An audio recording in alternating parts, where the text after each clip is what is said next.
Hola, bienvenido a un episodio más en el canal Continuemos Informados. Este 30 de mayo del 2025, Día del Periodista Costarricense, por cierto, se cumplirán 41 años de una de las portadas más inhumanas publicadas en la historia de nuestro país, Costa Rica. Un caso que al día de hoy sigue y casi apuesto que seguirá impune. Acompáñeme. Hoy examinaremos el caso La Penca. Déjeme ponerle en contexto. En los años 70 e inicios de los 80, Centroamérica estaba hundida en la violencia. Gerardo Ramírez y los Ixos, un grupo costarricense del momento, nos regalaban este piezón desde 1973. Pero no nos vayamos muy lejos, ¿no? En nuestro país vecino, Nicaragua, la situación no fue la excepción. El pueblo nicaragüense estuvo gobernado por la tiranía y dictadura de los Somoza, progenitor y dos de sus hijos, quienes exprimieron a Nicaragua por 43 años. Esto hasta el 17 de julio de 1979, día en que cayó su dinastía, todo en manos del FSLN o Frente Sandinista de Liberación Nacional, llamado así en nombre del general de hombres libres, el señor Augusto César Sandino, quien fuera guerrillero, patriota y revolucionario nicaragüense.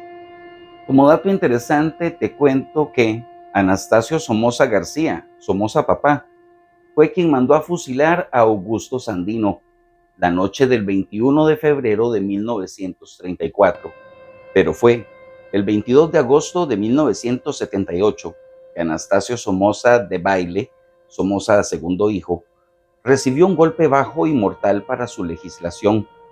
Esta sería la Operación Chanchera. 25 hombres del FSLN, comandados por Edén Pastora, asaltaron el Palacio Nacional nicaragüense, tomando de rehenes a diputados, ministros y familiares somocistas, para así conseguir la liberación de prisioneros políticos. Ya para julio del 79, el Frente Sandinista de Liberación Nacional tenía como secretario líder a un joven Daniel Ortega, quien al ver la valentía que tuvo Edén Pastora para enfrentarse al Estado, lo empezó a llamar Comandante Cero y jefe del ejército sandinista. Con el pasar del tiempo, Edén comenzó a ver y a tener diferencias ideológicas con sus iguales sandinistas, lo que lo llevó a desertar del Frente Sandinista de Liberación Nacional para convertirse en su opositor, liderando así la Alianza Revolucionaria Democrática, conocida como ARDE. Esta alianza estuvo patrocinada por muchos años por los Estados Unidos y el gobierno de Ronald Reagan.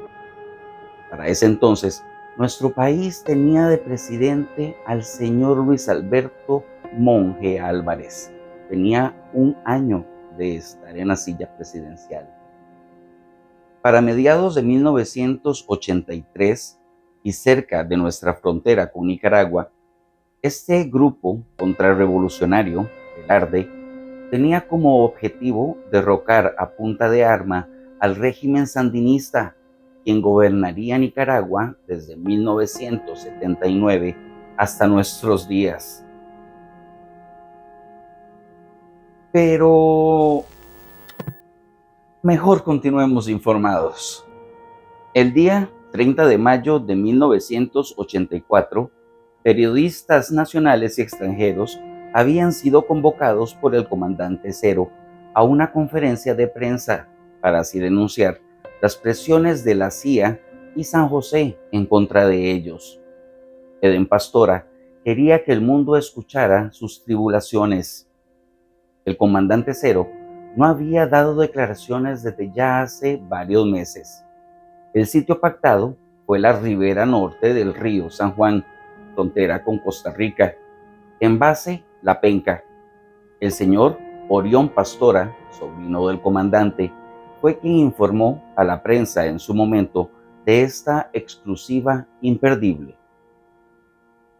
Los periodistas tenían que estar a las 9 de la mañana en el Hotel Irazú, hoy en día Hotel Holiday Inn San José, La Sabana.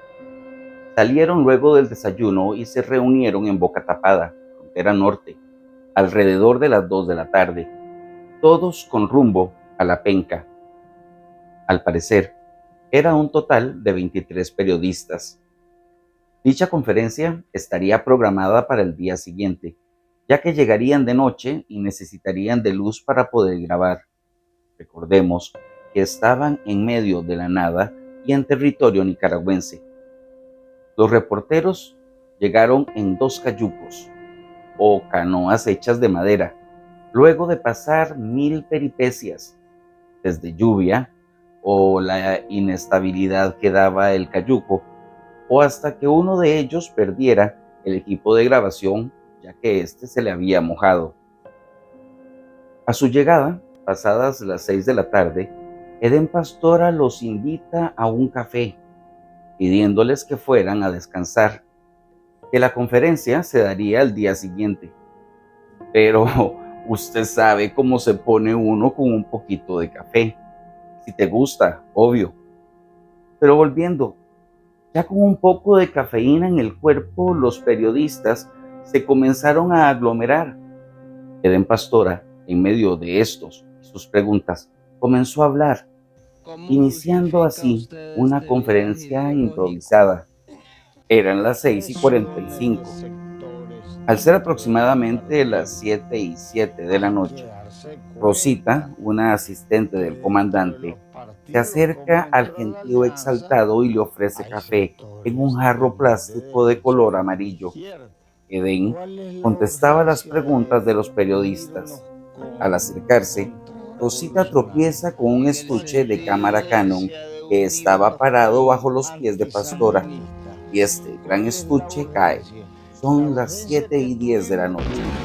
Un segundo después fue un fuerte pitido quien se apoderó de los oídos de los ahí presentes. Al inicio, un destello azul inundó el ambiente. Luego, fue el color rojo el que predominó.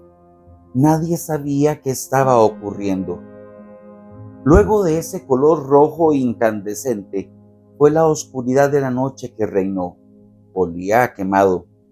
Ya cuando se pudo escuchar, fueron los lamentos de periodistas, camarógrafos, asistentes y algunos militares los que se escuchaban por doquier. Gritaban heridos pidiendo ayuda. Que está aquí bien, Venegas. Pero es que él tiene la pierna jodida, no puede bajar. Pues es que pensé que tiene la pierna jodida. Los que no estaban heridos comenzaron a correr. Luego se escucharon disparos.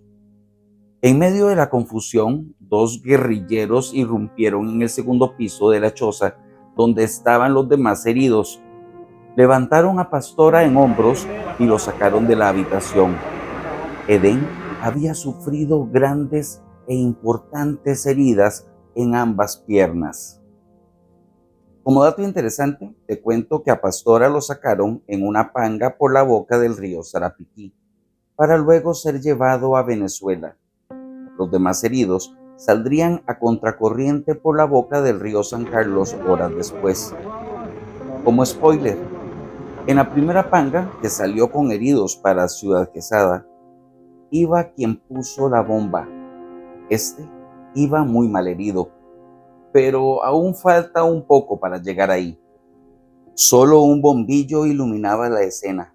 Esta era dantesca. No le Arturo pienso Macís, ni a Molimbó, José, cogí el palo. camarógrafo de Canal Era el 7, que le tenía más hizo un confianza porque sabía que MacGyver era con la su función. cámara, que era la que se había Y con ese descompuesto tipo de cuando gente se puede pegaron trabajar las muy 2 bien. canoas en el río y había entrado el agua, y otra con la de Canal 6, e inmortalizó lo que sucedió en video. La última panga con heridos salió alrededor de las 11 de la noche de La Penca rumbo a Boca Tapada y de ahí al Hospital San Carlos en Ciudad Quesada. Costa Rica estaba pegada al televisor viendo la llegada de los heridos al ya repleto hospital. Hoy en día, y según las primeras investigaciones hechas por periodistas e investigadores costarricenses, se sabe que entre los invitados a dicha conferencia había un infiltrado, una persona ajena a las ideologías de Den Pastora y su grupo.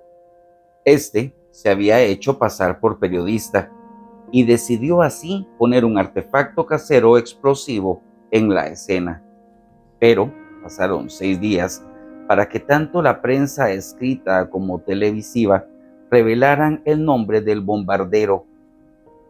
Él era el supuesto fotógrafo danés de nombre Per Anker Hennessy, pero solo un mes y medio después se dio el nombre del verdadero personaje, Vital Roberto Gagin, conocido también como Martín, integrante del Ejército del Pueblo, que era la guerrilla de izquierda en Argentina. Muchos dicen que Vital fue pagado por la CIA para que perpetrara los hechos, mientras que los periodistas sobrevivientes costarricenses aseguran que el FSLN tiene las manos manchadas de tinta y de sangre. Hoy se sabe que Martín murió en un conflicto armado en el copamiento del cuartel de La Tablada en 1989, esto en Argentina, donde murieron 43 policías y 2 civiles, entre ellos Martín. Tengo 2 datos relevantes. El primero fue que Nicaragua nunca se hizo cargo, ni se ha hecho cargo hasta el momento, de estas investigaciones. Y en número 2, que si los revolucionarios hubieran requisado las pertenencias de los periodistas antes de subir a la panga, esto no hubiera ocurrido. Así tal vez el responsable del atentado hubiera tirado su carga al río y listo. Pero no fue así, no. Nadie revisó ni investigó el proceder de dichos periodistas. El 8 de febrero del 2018, la Corte Interamericana de Derechos Humanos acogió en comisión el caso La Penca y presumimos que ahí seguirá durmiendo el sueño de los justos. Esto hasta que dicho proceso pase a corte y ésta dicte un fallo. Ambos estados, tanto el de Nicaragua como el de Costa Rica, están acusados por impunidad y el único imputado, o sea, Martín, está muerto. Esperemos que dicho fallo se dé en vida de los hoy afectados, porque son ellos, sí, ellos los que aún siguen sufriendo. Pero mientras esperamos este anhelado día, este fatídico caso seguirá impune.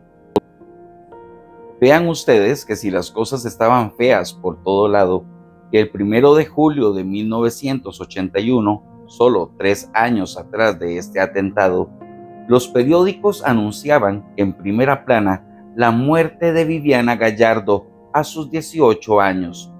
Este episodio está disponible en el canal. Acá arriba te dejaré el link directo por si no lo has visto. Si llegaste hasta acá, te lo agradezco de corazón y realmente te amo.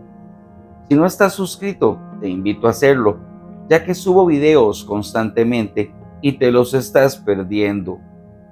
Cuídate mucho. Recuerda que... La gente está muy loca. Eso es todo, amigos.